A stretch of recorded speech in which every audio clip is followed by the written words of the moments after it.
শীতকাল মানে পিঠা পায়েসের দিন, আর চিতই পিঠা এমন কেউ নেই যে পছন্দ করেন না। চিতই পিঠা সবাই পছন্দ করে, সবার একটা প্রিয় পিঠা চিতই পিঠা। তো কীভাবে বানালাম চলুন দেখা যাক। আমি এখানে এক বাটা চাল রাতে ভিজিয়ে রেখেছি আর এটা বেটে নিয়েছি। আর এখানে আমি সিদ্ধ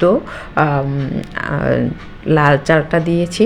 তো বেটে নিয়ে আমি এটাকে গুলে নিচ্ছি একটু লবণ দিয়ে পরিমাণ মতো। এটা ঠান্ডা জলই দিলাম, কোনো গরম জল দিলাম না। ঘনত্ব করে আমি গুলে নিলাম আর চুলায় শাঁস বসিয়ে দিলাম। শাঁসটা গরম হয়েছে, একটু টিস্যু দিয়ে হালকা একটু তেল দিয়ে মুছে নিলাম। একবারই মুছে নিলে হবে, বারে বারে মুছতে হবে না। তো আমি চিতই পিঠার গোলাটা দিয়ে দিলাম।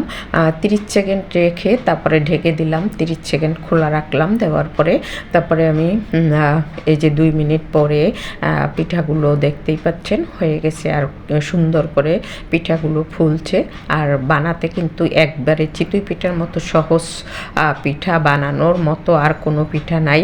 চিতই পিঠা আর ভাপা পিঠা সবচাইতে সহজ পিঠা এবং তাড়াতাড়ি হয়। তো আমার পিঠাগুলো বানানো হয়ে গেছে, দেখতে পাচ্ছেন খুব সুন্দর করে ফুলছে এবং জালি জালি করে যে ফুটে গেছে। তো আমার পিঠাগুলো বানানো হলো। কেমন হলো সবাই কমেন্ট করে জানাবেন। সবাই এভাবে পিঠা বানিয়ে খাবেন, ভালো থাকবেন। সকলের জন্য শুভকামনা রইল।